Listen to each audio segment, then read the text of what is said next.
Good afternoon, Mr. Manson. Would you have a seat, please? We are on record. These hearings are being taped, Mr. Manson, so if you would answer up so that it will be recorded, please. This is a subsequent parole consideration hearing for Charles Manson, B33920, received California Department of Corrections on April the 22nd, 1971, pursuant to Penal Code Section 1168 for violation of Section 187 of the California Penal Code, first-degree murder counts 1 through 7, and 182.1/187, conspiracy to commit murder, count 8, stayed, Los Angeles County case number A253156.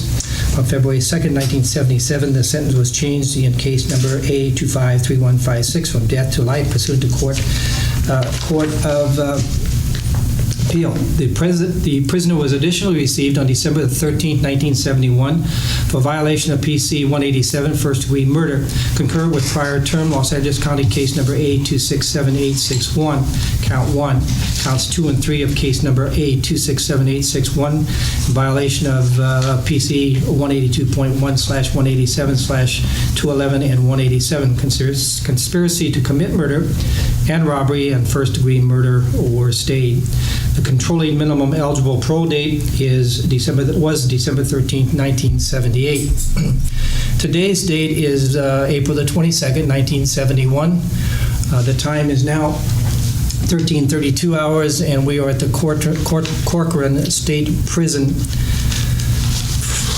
For participants in today's hearing are Commissioners Koenig and Aceto and Deputy Commissioner Brown. Representing the prisoner has declined an attorney, a state represented attorney or an attorney of his own. Representing the people of the County of Los Angeles is Stephen K. We also have several members of the news media attending the hearing today, and the CNPR and Assistant CNPR, and we have an observer in the room. For purposes of identification, we're going to go around the room, state our first name, last name, and why we are here. I want only participants in the hearing to participate in this. I am Ron Koenig. I'll start and I'll go to my right. Mr. Manson, when we come to you, would you also give your CDC number? Okay. I am Ron Koenig, Koenig, and I'm Commissioner for the Board of Prison Terms. Good afternoon, Joe Aceto, ACTO, Commissioner, Board of Prison Terms. Cleo Brown, ROWN, Deputy Commissioner, Board of Prison Terms. Just participants. Okay, I'm Stephen K., Deputy District Attorney, Los Angeles County. Mr. Manson? Charles Manson, inmate, B33920. Could you spell your last name, please? MANSUN. Thank you. Today, Mr. Manson, the panel from the Board of Prison Terms that you see before you will once again consider your suitability for parole. Certain things we have to go through, so let me go through this, if you will, please. And we have a procedure that we follow. If you'll follow that, it'll make it much easier on all of us. You've had 9 prior hearings. Let me explain the process so you know what's going on. The hearing is basically broken down into 3 areas. The first area is the instant offense, and I'll incorporate that instant offense, and then I'll give you read the instant offense, and then I'll give you the opportunity to make corrections or additions to the instant offense. Then I'll talk about your prior criminality. I don't understand instant defense. That's the offense that you're in here for. The instant yes. offense? Yes, the offenses that you were in here for. We'll then go to your social factors and your prior criminality, and then we'll go to the second part of the hearing, which is your post-conviction factors and your psychiatric evaluation. That will be handled by Deputy Commissioner Brown on my far right. The third area of the hearing are your parole plans, and Commissioner Aceto will handle your parole plans. From there, we go to questions by any one of the commissioners regarding any part of the hearing, and then questions by the district attorney. The district attorney will pose the questions to the panel, and when you answer his questions, would you please answer the panel? Do you understand what's going on in Yeah, so far? a couple questions. All right, that's all right. Let me finish, and then you can ask him. We'll then go to closing statements. The first closing statement will be by the district attorney, and then you'll have the opportunity for the final closing statement. We will then recess. We'll make a decision. We'll call you back. Everybody will clear the room. We'll recess, make a decision. We'll call you back, and we'll read into the record the decision. There are certain rights you are afforded, Mr. Manson. You were notified of the hearing. I saw where you were notified, however, you refused to sign the notification. Also, you had an opportunity to review your central file, and I don't know whether you did or not. Did you review your central file? I've been checking this thing out that Okay. I've sent here. All right, good. You also have a right to appeal the decision within 90 days of receiving that decision.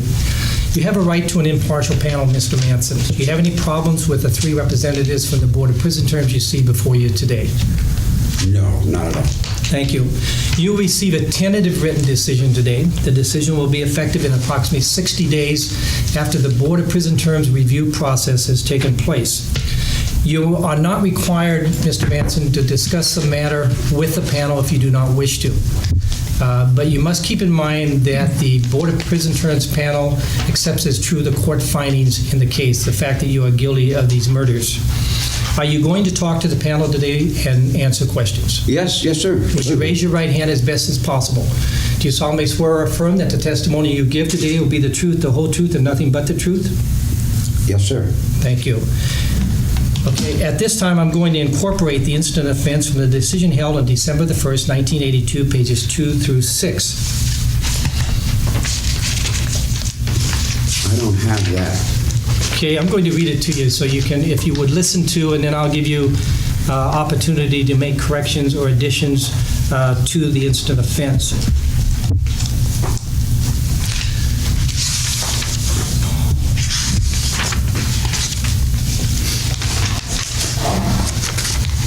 I'm a little nervous. Okay, just settle down because it's very informal and we want you to relax when we go through this. You're nervous? Yes, very. I've been a long time sitting in that cell. Well, we have a lot of I'm people not in the used to room. people that much. Okay, let me read the incident offense. If you'll listen, Chairman, please. Mr. Chairman, I need Yes. to make a correction. The date is the April 21st. Excuse me. Date today is April the 21st, 1992. Thank you. Shortly before midnight on August, and I'm reading from the second page of the board report dated 12/1/82. Shortly before midnight on August the 8th, 1969, the prisoner informed his crime partners that now was the time for helter-skelter. The crime partners were directed to accompany Charles Watson to carry out the orders given by the prisoner. The crime partners at the time were Linda Kasabian, Susan Atkins, and Patricia Krinwinkle. As the crime partners were in the car getting ready to leave the area, the prisoner informed them, "You girls know what I mean," something witchy, instructing them to leave a sign. Crime partner Watson drove directly to 10050 Celliel Drive, where he stopped the car. Linda Kasabian held 3 knives and 1 gun during the trip. Watson then cut the overhead telephone wires at the scene and parked the vehicle. Excuse me, where are we getting this from? This is from the board report dated 12/1/82. Do you have a copy of that? No, I don't. Whose signature is on the end of that? This is a board report. This is the hearing that was held at that particular time, and this was the reading of the incident offense at that particular time. That sounds like a book. Well, if you'll listen and then you can make Okay, corrections, okay? Yeah. All right. Crime partner Atkins and Krinwinkle had been in the back seat with Linda Kasabian, a passenger in the right front seat. Watson then carried some rope over the hill into the outer premises of 10050 Celliel Drive. A vehicle containing victim Stephen Parent approached the gate opening into the street. Watson stopped him at gunpoint, and Parent stated, "Please don't hurt me, I won't say anything." Watson shot Parent 5 times and turned off the ignition of his car. All of the crime partners then proceeded to the house where Watson cut a window screen. Linda Kasabian acted as a lookout while another female crime partner entered the residence through an open window and admitted the other crime partners. Within the residence, the prisoner's crime partners, without provocation, logic, or reason, murdered April Abigail Ann Folger by inflicting a total of 28 multiple stab wounds on her body. Victim was victim Foyket, count 2, was killed by multiple stab wounds, a gunshot wound to his left back, and multiple forced trauma of blunt nature to the head. Victim Sharon Tate Polanski was killed with multiple stab wounds. Victim Jay Sebring was killed by multiple stab wounds. On August 10th, 1969, the prisoner drove his crime partners to a location near the residence of victim Lino and Rosemary LaBianca. The prisoner entered the La Bianca home alone at gunpoint and tied up the victims. He impressed them with the statement that they would not be harmed and that a robbery was taking place. He then returned to the vehicle containing his crime partners and directed them to enter the residence and kill the occupants. He informed them not to notify the victims that they would be killed. Crime partner Charles Watson, Patricia Krenwinkel, and Leslie Van Houten then entered the residence, and the prisoner drove away from the scene. The crime partners entered the residence and in a callous manner killed Lino LaBianca by inflicting multiple stab wounds to his neck and abdomen. Rosemary LaBianca was killed by multiple stab wounds which were inflicted to the neck and trunk. The crime partners carved the word war on Lino LaBianca's stomach with the use of a carving fork. At both of the above murder scenes, the prisoner's crime partners used blood of their victims to write the words. Under case number A267861, the prisoner was received into the institution on December 13, 1971 for violation of first-degree murder concurrent with prior term. A pistol, knives, and swords were used in the following crimes which the prisoner committed with crime partners Biolcia, how do you pronounce that one? Beausoleil, Ann Atkins, and Grogan and Davis. The prisoner directed the crime partners to go to the home of victim Gary Allen Hinman, and have him sign over his property. The crime partners followed the prisoner's directions, and on July 26, 1969, they contacted the prisoner from the Hinman residence. The prisoner and Davis then went to the Hinman home, and the prisoner struck Hinman with a sword, severing a part of the right ear and causing a laceration to the left side of the face. From his ear to the mouth, the prisoner and Davis then drove away from the crime scene in Hinman's Fiat automobile. On July 27, 1969, after suffering 3 days of torturous treatment, Hinman was killed by a stab wound through the heart, which was inflicted by Beausoleil. When Hinman was found in the Topanga Canyon home on July 31st, 1969, he had been stabbed through the heart, in addition to suffering a stab wound in the chest, a gash on the top of his head, a gash behind the right ear, and a laceration on the left side of his face, which cut his ear and cheek. This concludes the reading of the incident offense. Do you have any additions or corrections, Mr. Manson, to that? I'd like to know who signed that, who put their name on it. Well, nobody put their name on. This was a hearing conducted in 1982. Your hearing that was conducted at that particular time, and that's a reading of the incident offense is taken from the probation officer's report at the time of the trial that you had. Do you have any corrections or additions to that? Well, we could correct the whole thing because it's basically a hearsay. Okay, do you remember what I said at the beginning of the hearing? Yeah. I said that we accept as true the court findings in the case. The fact that you were found guilty and you are guilty of those particular murders. If there's any change or anything you want to say about... So all of that is reality to you? Yes. Yes, we accept as true. And either if it never happened, it's still reality to you? Yes, because you were found guilty by a court of law. Okay. And all the things that in that courtroom, that went through that courtroom is reality to you? Yes. Yes, except it's true. Now let me just say one thing. Okay.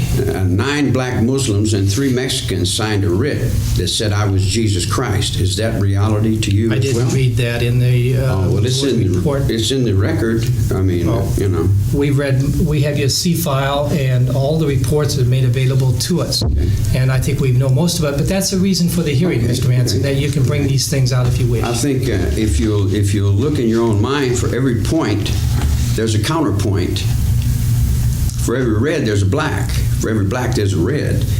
In other words, what you're making me into in your reports so that you can write your books and do your Rambo trips and make your movies for public entertainment is not really what happened. And what happened could have been explained, but if you will allow me to call a witness No, we do not allow witnesses in here. If I mean, you it's want to- within a panel. I'd like to question that man in front of the No, panel. we do not allow that, Mr. Manson. We have a procedure that we Okay. follow. Now, if All you right. want to tell about the crime, Okay, then go ahead and tell about the crime. Otherwise, then I will say it, and then if it isn't true, he can interrupt it through you, and then we can talk through you. Is that legal? You may. It says here tell that I about can the call crime. witnesses on this paper here. No. This says I got these rights to do that. No, you do not. If you would please respond to either any additions or corrections to the incident offense that I just read. Yeah, I didn't tie anybody up. Okay? I was never on the scene where anyone was killed. I think the law says you can only keep me 17 years or 18 years if I was never on the scene when anyone was killed. I was never on the crime scene of anything. The closest I came to the crime scene is I cut Hinman's ear off in a fight over some money because the Frenchman, he wouldn't pay the Frenchman, and I told him why don't he be a man about himself and pay his debts, and we had a fight. So in order to hook me up to that, they say, well, they tortured the dude 3 days. I was gone from that scene of that crime for 3 days. I was never on the scene of any crime. I never told anyone directly to go anywhere and do anything. I always said, and mostly it came from the witness stand, I said, like, you know what to do. You have a brain of your own. Don't ask me what to do. I just got out of prison. I don't know what's going on out here. I haven't been out of jail long enough to really get a perspective of what was happening. I just was released from McNeil Island, and I was in Mexico City prison before that, and I was in Terminal Island before that, so I really wasn't up on the 60s as much as you all make me out to be. I had just got out of prison. Most of those people, like Castabian, I knew her 2 weeks. I had seen her 2 or 3 times around the ranch. I had never even been with the broad, man, that much, you know. People came around me because I played a lot of music, and I was fairly free and open because I really didn't know, honestly. Everyone says that I was the leader of those people, but I was actually a follower of the children because, like, I never grew up. I've been in jail most of this time, so I stayed in the minds of the children, and I'm pretty much a street person, so violence is no new thing to me. And people getting hurt around me is no new thing. I've lived in prison all my life. That happens all the time. I've always walked on a line in Ohio, Kentucky, Indiana, all across this country, Cook County Jail, Chicago. It's always about fighting. That's part of everyday life where I live, you know. So a lot of the things that people were doing were just their own little episodes that they get involved in, and they looked at me like I was something like a friend or a brother or a father or someone that understood, because I learned in prison that you can't really tell anyone anything because everybody's got their own perspective. And all you can do is reflect people back at themselves and let them make up their own mind about things. So when Beausoleil come to me with, could I be a brother, I told him certainly, you know.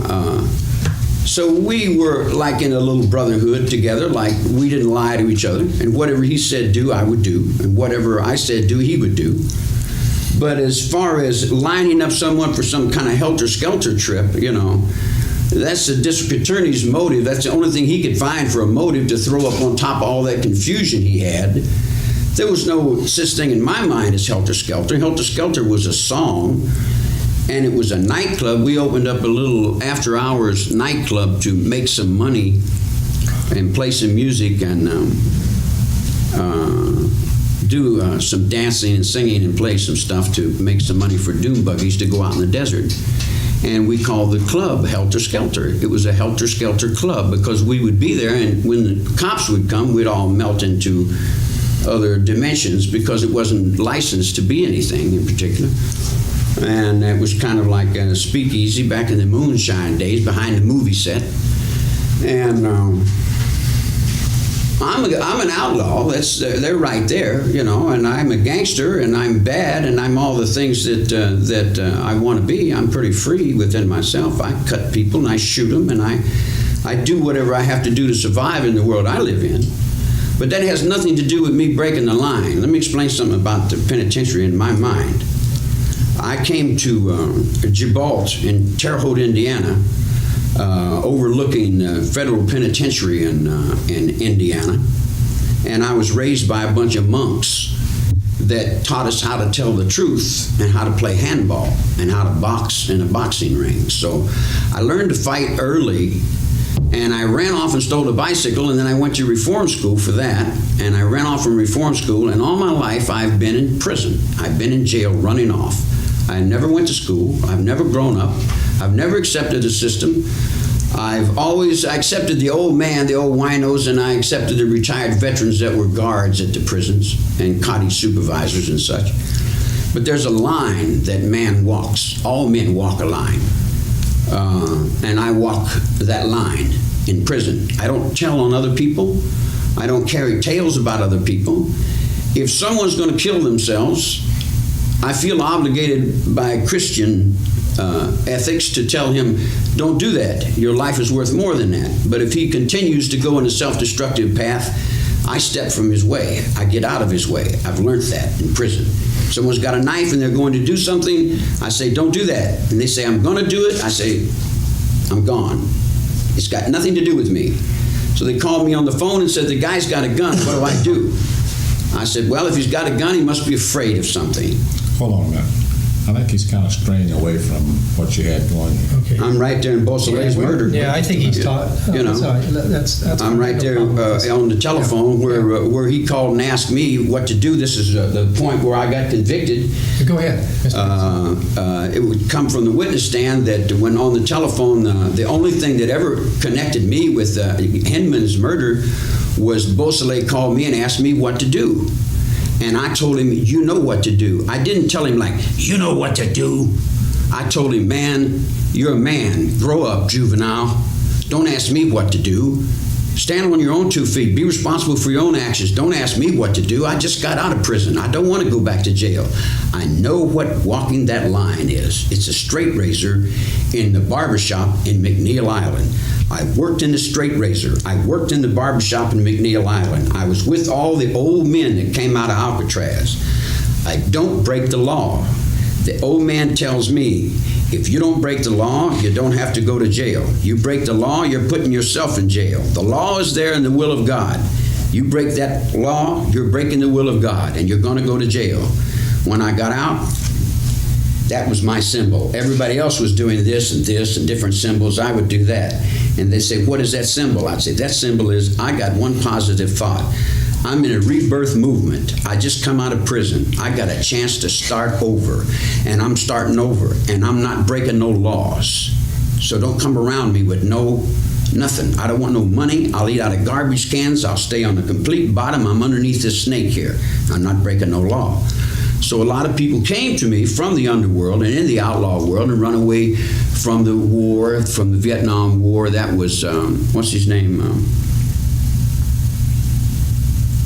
Them guys that testified for you on them motorcycles. Them Italian kids that came off of that Venice, California. They took the witness stand and they said everything they could get away with to get their cases dropped. There wasn't a witness that took that witness stand and didn't have... I want to go into the hearing, Mr. Manson. Just talk about the crime, any changes from what I read. Well, that's what made that, that's what wrote that down, is what all these people said to you guys, you know. They told you all these trips about what I said and when I said it. How in the hell could you possibly know what I said to somebody 25 years ago in the corner of when we were only talking to ourselves, and I couldn't even remember what I said. I may have said just anything, but I know what I would say now, and I don't lie, so I know what I would say then, you know, and I certainly wouldn't tell nobody to go in and do nothing to anybody that I wouldn't want done to me. Okay. I got enough sense to know that if I spit on you, that gives you the God-given right to spit on me back. Anything I do to you, you got the right to do right back to me, and I'm not going to get caught up in that. I've been in jail long enough to know if you go over on the other side of that yard and you beat somebody up, and you walk that line, sooner or later somebody's going to beat you up. Okay, let me go on a little bit, okay, and talk about your prior criminality. You covered it pretty well. It says here that you started your criminal history when you were very young. Is that right? Back in '48, you went to Terre Haute, Indiana, boys' school because of a burglary of a grocery store. Then you went AWOL from the school and was placed in Indiana State Reformatory. Before you get into that, before you rush me off into that, okay.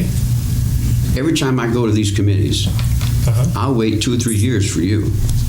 And I'll sit in a cell and stare at the wall for 2 or 3 years, just waiting for you people.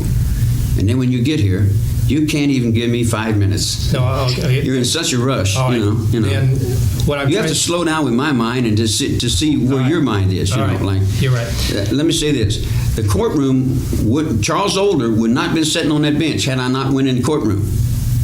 So we're kind of like married in this thought together. Like we're together whether we want to be here together or not. You know, we're stuck in this madness. You know, I don't want this job. I'm not getting paid very much. You know, No, that's true. and you're certainly going to get paid if you take your time. So give me a time to finish what I was trying to do, will you, please? Is it on the crime, Mr. Manson? Yes, sir, it is. Okay. Yes, sir. then It's the very same thing that you read. on the okay. You know, Go I ahead. kind of anticipated what you were going to say because you've been saying the same thing for 20 years. All right.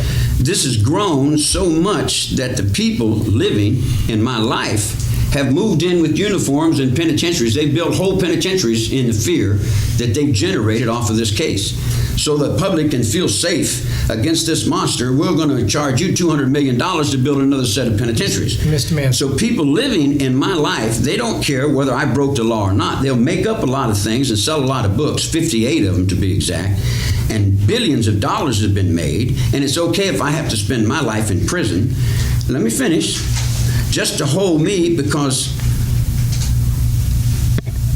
I've shown you some strong strength, and I haven't surrendered to this by copping out to you or telling tales on someone else or playing weak. You've medicated me, you've burnt me, you've beat me, you've stabbed me, you've done everything you can do to me, and I'm still here, and you're still going to have to face the truth about this case sooner or later, if Okay, not here in the street. All right, Mr. Manson, I'm going to give you an opportunity to give a closing statement, and you can read that or talk about that at that particular time. We're going to now talk about your prior criminality. I said before, and I think you stated that you were placed in a boys' school at an early age in 1948 for burglary. You tried to escape from there or run away, whatever it was, and you were placed in Indiana State Reformatory. Again, went AWOL in February of '51. You stole an automobile, went to Utah. You were arrested there, and you were convicted of the Dyer Act and sentenced to the National Training School for Boys in Washington, D.C.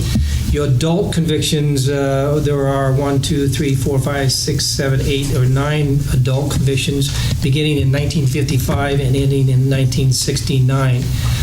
They consisted of the Dyer Act. You're sentenced to 3 years in federal prison for that. Attempted escape, 5 years probation. Forgery and mail theft, 10 years suspended. Los Angeles probation violation, 10 years federal prison. McNeil Island, Washington. South Ukiah, interfering with an officer, 3 years probation. And in Ventura, reproducing or possession of a driver's license. And in Los Angeles was the incident offense of murders. Now, you said you also spent time in Mexico in a prison? Yeah, I was in Mexico for In prison down there? Mexico City prison, yeah, immigration prison. What was that? Oh, what was that for? I had been accused of killing some French people and a couple of dudes in Acapulco. And how long were you in prison down there? I was there a couple of different times. A couple of times? I have here on your personal factors, Mr. Manson, that you were born in 1934 in Cincinnati, Ohio. Your mother was Kathleen Maddox, who never, and you never saw your natural father. That's not true. It's not true? No, my father's name was William Manson. William? Yes. And did you live with him for a while? No, it's one of those divorce trips where you see a guy walk by and he's your father, and you really don't. I remember his boots, and I remember when he went to the war. I remember when his uniform, but I don't remember what he really looked like. Your mother was arrested shortly after the birth and sentenced to prison for assault and robbery. Yeah. And you lived with your maternal grandparents and your aunt in West Virginia. You don't have a southern accent, do you? When I need it. Yeah, when you need it. You later resided foster homes until you were made a ward of the court in '47. The rest of the juvenile life was spent in various reformatories and boys' schools in Pennsylvania and Indiana. You dropped out of school at the age of 9 in the 3rd grade. You married Rosalie Willis in 1954. The marriage ended in divorce in 1956. You have one son, Charles Jr., which resulted from this marriage. But you have not seen your son since the divorce. Is that correct, Mr. Manson? Oh, I don't know. Okay. It says there no military service. You used LSD extensively, mescaline, amphetamines, and barbiturates, but no alcohol. Is that correct? No. Well, enlighten me. I've taken a few tabs of acid. I smoke grass. I smoke a little hash. I don't mess with drugs per se. I don't do anything that's self-destructive. I like the cactus buds. They're spiritual experience. And Peyote? the mushrooms are okay. Yeah. I drink Scotch whiskey. I like Scotch whiskey. I drink beer occasionally. I'm not much of a wine drinker, but now and then some wine with the meals, all right? Do you get any of that in here? No. All right, we're going to, remember I said there were 3 areas of the hearing. The second area is your post-conviction factors. We may come back to this. I told you one area we have questions. Do I get to say anything about that? Oh yeah, you're going to in just a little bit. We're going to go to your post-conviction factors and your psychiatric evaluation. Now that's everything that's happened to you since your last hearing, and also the evaluation, and Deputy Commissioner Brown will handle that on my far right. Thank you, Mr. Conley. You're welcome. Do I get a minute here in between there? What do you want a minute? Well, To respond to just what that record that you laid out there? We'll go back to that. There's no way my mind can handle that. All right. In other words, I don't have the papers you have, and I can't refer to what you're referring Yes, to. you may know. respond to this right now. If you Okay, wish. All okay. right, go ahead. What that whole first 11 years being locked up in was trying to get away. You got a juvenile, you lock him up in juvenile hall, he don't know anything. He's got no parents. He's got nobody telling him the truth. Everybody's lying to him. So the only thing he can do is run away. So that's all I did. I ran away. And every time I ran away, they just got me and put me in a harder place to get away. So every time I would run away, they would take me and put me in a more difficult place to run away until I got to the federal prison system. I ran through Indiana, and I ran through Illinois, and I ran through Ohio. And then when they put me in Washington, D.C., Dr. Hartman put me in Virginia, Natural Bridge Camp with the moon, and that was in 1951. Then I went to Petersburg, Camp Petersburg, Virginia, where they got the military academy. And then I went to Pennsylvania. And then I went to Ohio. And in 1954, I got out. And I really didn't know what I was doing. I was still 9 years old in 3rd grade in my mind. I couldn't very well know what was going on. You know, I never had any help from anyone. No one ever done anything for me. So what I did was I married the first girl I came to and stole a car and came to California because that's where she wanted to come. And I just followed her around like a blind guy because I really didn't know California was, I didn't know what California was. I'm a dumb hillbilly. I thought the pigeons were seagulls and the seagulls were pigeons. I didn't know the difference, So when I got to California, it was all about fighting in the county jail. I wasn't out there on the street, but maybe 2 or 3 weeks before they had me in the jail back in Terminal Island. So I went through the lieutenant there, and they brought the guys, the lieutenants, and the men that were in the uniforms from the dentist office and all the Navy and the doctors from Dr. Hartman. They brought them from back east. They brought them to Terminal Island with a lot of the old-time gangsters that were being released as going to Needles, California, and out in the deserts and doing different things in the mafia world, in that old underworld where they made all the moonshine and stuff. So I learned all the things they learned. So I'm picking up all these things from all these older men. So they're laying out to me what's right and what's wrong. And I don't really know what's right and what's wrong because people that say what's right and wrong, they're not doing what they say. They're doing something different than what they say, So I had to find all this out for myself. So then when you keep calling me a criminal and keep calling me a bad guy, then I got to be all the things that you think in your mind that I am, that's not really what I am. You got me being a bastard. You got me being a dope fiend. You got me being, everything's bad. I'm only 5 foot tall. I was 5'7", then I went to 5'6". Now I'm down to 5'2". I figure about another 20 years I'll be about 4 feet tall. Because everybody's just constantly pushing it over on me like they got permission to get away with doing anything they want to do to me because I don't have no parents, because I don't have no money, because I don't have no education. You got to have education or some parents or you're not smart. You got to be stupid if you don't read and write. You got to be all the things that are bad if you ain't got nobody to protect you, because you find out in that cell the only person that loves you is Jesus Christ. And that rebirth movement in 1967 was mine. Now you can tell Carter and all them other people that's been stealing my life every day and living in my reality, that they could read Corinthians 13, chapter verse, and that'll handle that part of it. All That's the end of what I got to say there. You did a good job there. We're going to go to the second area of the hearing now. Mr. Brown will handle you post-conviction. Want to start right in with your CDC 115s. You have about 60 of them. And it doesn't appear that you have been doing very much to change them. I won't go all the way back past 1981. As a matter of fact, I'll start in 83. The last time you appeared before the board was 1981, and I'm sure that that panel reviewed all of those 115s with you prior to that time. There's 60 of them starting from that time.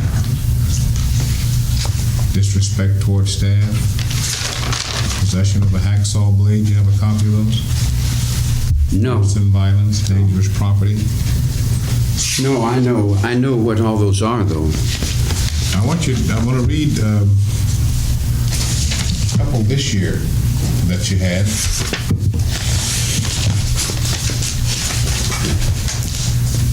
March 14th, 1992, threatening staff. On 3/14/92 at approximately 15:10 hours while conducting my duties as floor officer, I was sweeping the upper tier of A section with inmate Manson, B3392 over every demanded I go out to the shoe yard and clear the showers now, clean the showers now because in his opinion they're dirty. I informed inmate Manson that I wouldn't have time to clean them today. Inmate Manson began to call me a liar and a treacherous bitch. Inmate Manson also stated I would like to break all the bones in your body, starting with your elbow, working down to your knees. Then inmate Manson stated, tell that man up there, the control booth operator, to open the cell door and let me beat you into submission so that you'll be under my power. Do you recall that? Yeah. Threatening staff? Do I get to explain? You want to explain that? Yeah. You got it. Go ahead. Prison is a treacherous place to live in.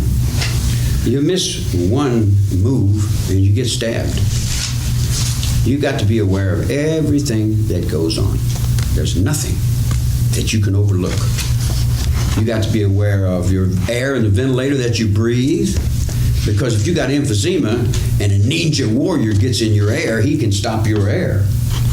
So out in the shower area, they got some rust that's coming out of the pipes, and this rust is building up, and it looks just exactly like instant coffee. If you take a spoonful of that rust and you mix it in with instant coffee and you give somebody a cup of coffee, you can burn their kidneys out. You can kill them. So there's a deadly substance out in the yard that needs cleaned up. Because if I'm aware of this substance, when someone else comes out, they see this substance, they may pick some of it up and put it in my coffee. So I try to be aware of everything. So I asked the woman when she came to work, I said, would you take the hose that you've been watering me down with and squirting me with when no one's looking, and go out there and squirt down that yard and clean up that mess out there to where, and she says, well, no, she wasn't going to do that. I said, well, somebody needs to do that because it's a danger, you know. So she says she didn't want to do it, and she called me a liar, so I called her a liar back. Now, whether you want to accept this or not, the deer in the woods, there's a doe and there's a buck. The buck comes up to the doe and scares the doe, and the doe turns around and backs up to the buck. That's a matriarch and a patriarch. I live in a patriarch. You live in a matriarch. You back up to your women. I don't back up to my women. I don't take no lip from my women. I don't give them none, but I don't take none either. If they disrespect me, I'll disrespect them back. If they hit me, I'll hit them back. I'm going to interrupt you. Yeah. I'm going to read these other two because they're along the same line. You keep your thought, and I'll let you continue to go in that vein for a short while longer. But I'm not going to allow you to ramble all day. You got it. The second one, February the 1st, 1992, written by an officer by the name of Bass. You told her, Bass, you're a fucking punk. She attempted to counsel. You stated, Bass, open this fucking door, and I'll take that stick away from you and beat your ass with it. We got another one. February the 10th, 1992. officer by the name of Mooney. Became verbally abusive, saying, "Get your nose out of my ass, you bitch." When I attempted to proceed with CDC 115, Manson exposed his penis and said, "Suck my dick, you black bitch, you're nothing but a witch." Manson then proceeded to spit on me. Now you may go ahead and conclude your statement that you were making about why this kind of behavior keeps going on as far as you're concerned. Prison is a place where they keep men. They chew tobacco, they spit, they cuss, they do bad things. They ride horses, they fall down. It's not a place where women should be working. Women come in here, we're sitting on the toilet, we have to bear down and take our clothes off and bend over and show our private parts, and they stand there and gawk. And it's not a place for a woman. I wouldn't want my mother working in a prison if I had one. I wouldn't want my sisters. I wouldn't want my old ladies working in a prison. Prison and the authoritative type jobs kind of, they like certain kinds of jobs. Some women that don't like men, they like these kind of jobs. They can get over on some men, and they feel really good about that because they didn't like their father, and they don't like men anyway. Well, I don't particularly like men either. Whatever men is, or whatever that is to them, has got nothing to do with what it is to me. So what it is to me is like, I say a lot of words. They say are bad words. For me, they're just words. I don't see good words or bad words. Good and bad is up to the individual to decide whatever he feels like is good words. So when you're talking to a man, you say, "Hey, you old dirty how the hell are you, old ding dong, whoopie baba?" You're saying things that you're capping what they call the dozens. You're rapping back and forwards, and you got a guy and you're sitting there rapping, and you let a stinker, and there's two guys in the room, and one of them smells it and looks at the other one and says, "Wasn't me." I mean, there's only two of you there. It couldn't, I mean, how are you going to lie to yourself, So me and this man is standing there, and we're rapping and man talk back and forwards, and this woman come around the corner like I was talking to her. I wasn't talking to her to start with. I was talking to the guy. You have enough sense to understand that when you've accumulated this many disciplinaries, that somewhere along the line somebody is saying that you're doing it wrong.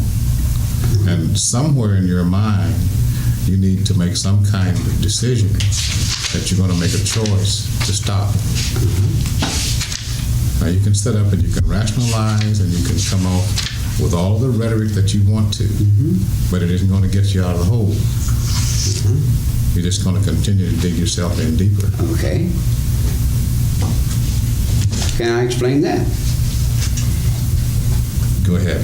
The turnaround comes to push, push comes to shove. Shove comes to looking around and see where you're up above or down below, where you're at and how it turns. Something that said it's good, say it's bad, that's good, say what it is, that's cool. So when you gets cool, you got some fool coming through the door, you don't know what he's doing about what. He just come and fell out of the water like a fish on the floor. And he don't know what he's doing, he got no idea where he's at, and he's coming in other people's lives talking about words he don't even know nothing about. Then he comes into my world, my life, and tells me, some old punk-ass motherfucker shit that's going to get me killed if I don't put up some force fields in his mind and get his ding-dong ass off of me. So I tell him, get off of me. If you don't get off of me, I'll teach you how to get off of me.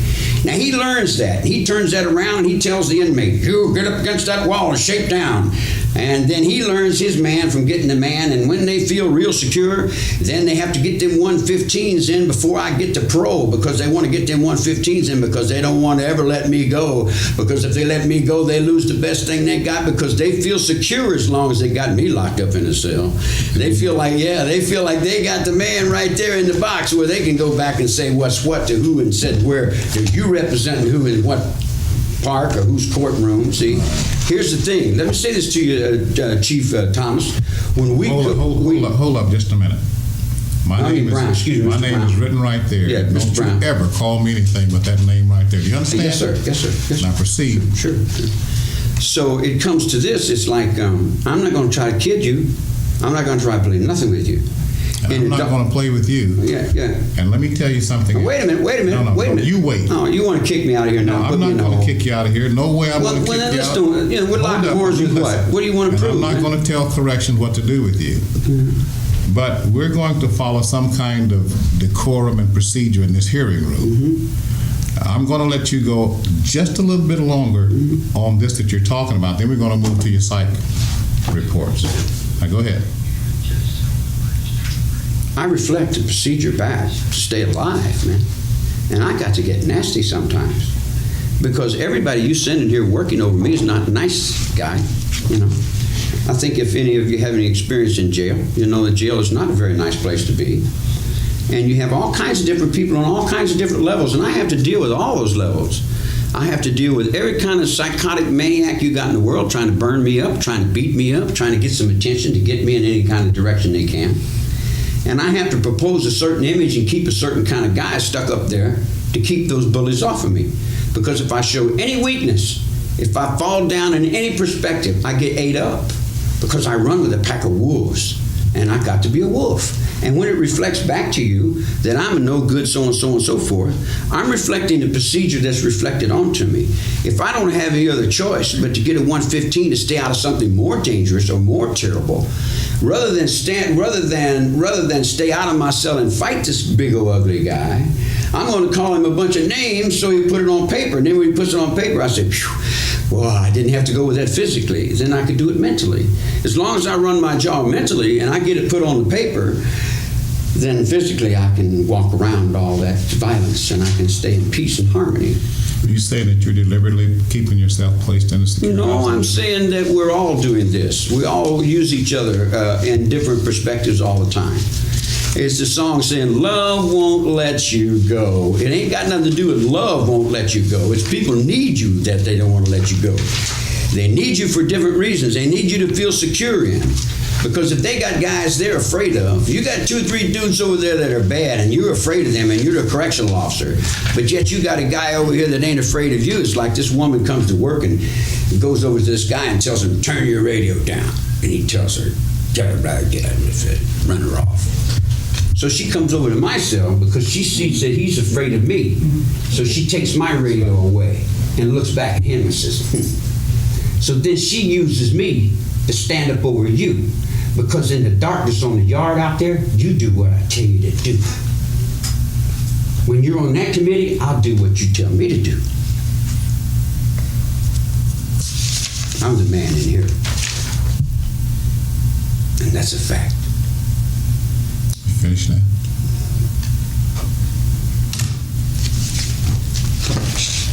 We're off the record right now. Yes, sir. No talking. To a child. Not by choice. No talk? I can't show you no weakness either. Excuse me, I'm sorry. This is tape 2 in the case of Charles Manson, April 21st, 1992, California State Prison, Cochran, California. You're going to proceed to your psychiatric evaluations. You don't have one, well, you have one for this year, but you didn't have one completed for the Board of Prison terms specifically. Bruce T. Reed, R.E.E.D., Ph.D., clinical psychologist, went over to see you on February the 19th, and you refused to be evaluated. Any reason why? Yeah, I had 2 other doctors trying to evaluate me at the same time. I can't write that many books. What doctors were trying to interview you? Well, see, the front side, you see the doctor coming to me to give me help. The back side, he gathers information and goes to Turkey. Or he's over in France writing books about psychotherapy or group therapy. Which doctors came to visit you at the time Dr. Reed tried to get in? I think Dr. Christopherson, Dr. White. Where are they from? Right here. Since then, I think Christopherson's been fired for ethics violation of some sort. Then there's Willis, Dr. Willis. Willis came over to see you this... Willis has been my psychiatrist. We went through, if you'll check the record, we went through 2 sessions. He said I was okay for level 3. He said that I was all right for level 3. What this latest doctor wants is, what's happening out of Frisco, this law firm is coming up with new psych evaluation with the Prisoners Union. The Prisoners Union in San Quentin, they got a bunch of inmates to sign a suit for better psychiatric treatment. what that means is more political power, because they're using the psychiatric base to get their doctors in here so they can get doctors up over the uniform, so they can hold the reality up over the courts and the minds of the people that live inside the prisons. Because when they can do that, then they can do Vacaville. See, when I left Vacaville, there was 12 dead doctors there with heart attacks. Dr. Morgan was the last doctor that they found him dead in the parking lot with his brains blown out. Doctors. Dr. Christopherson saw you on January the 24th of this year. Yes, sir. And in his report of that date, states that he went over to see you because you were not eating. The staff were concerned. He came to see me 2 or 3 times about that. But he didn't appear to be concerned because he said you were eating something. Yeah. Either candy bars or canteen or... Yeah, I fast a lot. Or whatever. So he wasn't concerned about your not eating.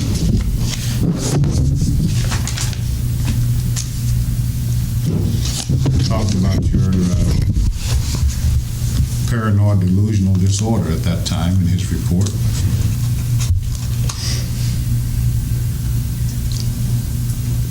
Perspective.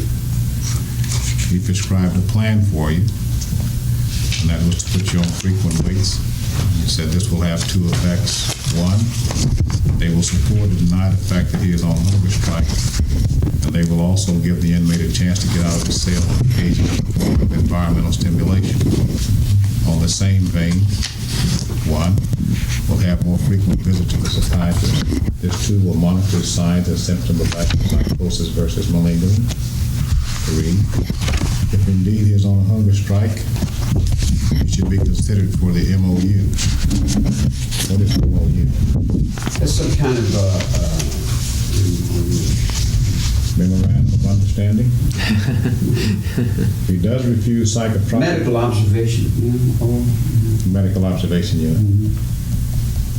If indeed he's on if he does refuse psychotropic medication, we may ask him for a decision, which is a judge-ordered involuntary medication. It should also be noted that we should have a careful monitoring of his intake and output, including material from the canteen. So he's suggesting that you would kind of take the thing a little bit. Whenever you do something beyond someone else's understanding, and they don't want to understand it, they'll hate it, look at it as being bad. It isn't really bad. I fast to tighten my stomach up. It makes me healthy. It's a spiritual experience. Sometimes I go 10, 15, 30 days. Sometimes I go longer than that. I fast until I can get my mind straight around whatever. When a bad circumstance comes to me and I have to deal with the mental situation all around me, I'm surrounded by inmates and officers and all kinds of things beyond your comprehension. I have to set and I have to balance all those things in my mind. So what I do is I quit eating. And when I quit eating, what happens is that everybody trusts. And trust is going one way, but trust goes the other way too. I'm your economy. If I don't eat, then you don't know whether I'm trusting you, because the only way you know if I trust you is if I eat from your hands. So I hold all the trust with the food. And when I don't eat, then everybody gets scared. And they start going through, they're not sure. And then I'm paranoid. Because anything around me is going to be my fault because I'm the last chicken in line. One chicken, the dogs bark at the chickens, and the chickens get to pecking on each other, and then they get the last chicken in the line, and they just peck him till he either is gone or they get it straightened around, you know. And like being the last chicken in line, I have to take up the slack. So what I do is I quit eating, and then all the fat people that can't quit eating, they start going through a lot of changes. When I show them, I'm about 10 times stronger than they ever thought about dreaming about, you know. Let me ask you something now that you got the fact to it. Yeah. What have you done in all the years that you've been in prison that this panel or anybody else could look at that would indicate that there's been a change in Charles Manson? I change all the time, sir. Every day I'm in change.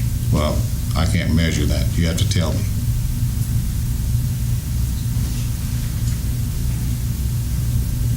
Can I ask you a couple of questions? What did you do before this? So I know what foundation I'm in your mind where I can speak to you from. You got any jurisprudence? You got any correctional officer experience, or policeman, or what? I don't think you need to know that. All you need Can to I know ask is, you? No, just answer the question. all you need to know is that I'm sitting on this panel today. Okay, well, we'll go to the judge. The judge sits on the bench and he takes in his mind crime. It comes to him for judgment. It goes through his understanding, and he watches it judge itself. The judge really doesn't judge it. He judges, he lets the district attorney and it passes through his understanding. He does this 6 hours a day, 7 days a week, 5 days a week. He retires 65 years old. He's done that for 8,000 hours. I've done the same thing all my life, 24 hours a day, so I'm about 15 Supreme Court judges in my mind. In other words, I know more about law than anybody in the world. I know more about courts and procedures and criminology and penology and procedure than any card sharp dealing doubles off the bench in Monte Carlo. I know more about the economy, more about money, more about the government than any 10 presidents you got. You know, in other words, I've sat in solitary confinement and I watched everything you guys do. And the truth is, you're all lying to yourselves, you know, and like... Mr. Manson, you're not answering Mr. Brown's question. I'm not? No, he asked you, what have you done in the institution to show the Board of Prison Terms and society that you've changed? Well, I'm real with you. I don't pretend. I'm not bringing you a bunch of phony garbage. I'm not trying to tell you that I'm a good guy. I'm just myself, whatever that is. I believe in God, and I do the best I can every day by everybody I can. You know, when something bad comes up, I react bad to it. You know, I can fight. I can't read and write too good, but boy, I can fight. You wouldn't believe how I can fight, because I've been fighting all my life to survive, and I live right on that edge of survival. You know, I just survive. I play a little music when I'm allowed to. I draw real good, but it took my pencils. Everything I do, if I can do it real good, they'll take it away from me. I used to make little dolls with string, then he come and took the string. So I'm not allowed to do anything. I'm not allowed to have any clothes. I ain't combed my hair in 2-3 years. You know, I can't comb my hair. I can't do anything. Have you been involved in any psychiatric intervention? Yeah. I've seen more doctors than doctors have seen inmates. I was Dr. Nickel there in the back alley over there in Vacaville in the rec shack. Was this at a therapy setting? Well, I guess you could call it a therapy setting. I was handling all the crazy people and taking care of the kids in the visiting room and hoeing in the garden in the chapel. Was anybody doing anything? No, everybody was doing what I told them. No. Were any of the therapists doing anything to assist you in your life? No, it was me doing it for them. I had to look out for the veterans, just came back in the war, and all the wheelchairs and all the doctors. They had a lot of Vietnamese doctors come in who couldn't speak English. So I had to get the medication for all straightened around for that, you know, because my life at the bottom, I got to look out for everybody else's life too, or I can't get on through what I'm trying to do. I like to play music, but they took my music away, and I took my guitar away. That's the only thing I do. I play music. But they're scared of that. Anything I do, they're getting afraid of, and then they'll run and tell the cops that they're afraid of whatever I'm doing, and they run and take it away from me, and I'm allowed to do anything. So I just set a cell, you know. I don't really need to do anything because I'm doing everything all the way anyway. I'm all ready. Now, you keep talking about not being able to read and write. Not that well. I read my pretty. Not that well. You have an IQ that's up well over 120. Yeah, I got it pretty sharp. And you've been in prison all these years. Have you done anything at all to improve your grades? Praise for what? What am I doing? Well, you keep harping on the fact that you cannot read very well, nor can you write very well. I'm not harping. I just explained that that's... Keep saying it. Yeah, that's where I'm at. Have you done anything to improve your reading and writing skills? Yeah, I read a book. I read a book. It was kind of boring, man. You know, I can think better things than I can read. I mean, reading is kind of like slowing down. And people only love each other in books. You can't love each other in reality because you're all trapped in books, locked up in wars. You're all locked up in the Second World War, man. You're still fighting. Wars over there. You know, I was trying to unlock that war. That's what was over there trying to unlock the wars. The Babarandas came from India, and the Dr. Heiler used to come over and tell me what Babarandas had to say about, you know, the Loving Love Center there in Berkeley, where they have the higher minds of the religious perspective. Okay, so you haven't done any of those kind of things. Well, what I'm trying to explain to you without a lot of, I want to appear like I'm somebody, but I'm on top of everything. I'm the smartest guy in the world. You know, I don't think there's anywhere in the world, there's another subject I can't tell you everything you want to know about it, you know. I can even fix a Harley Davidson motorcycle. I short change. I know how to deal off the bottom. I've learned everything that you taught me, Dad. Yeah. Well, now where are we going now? Thank you. Okay. Like, share, subscribe for more.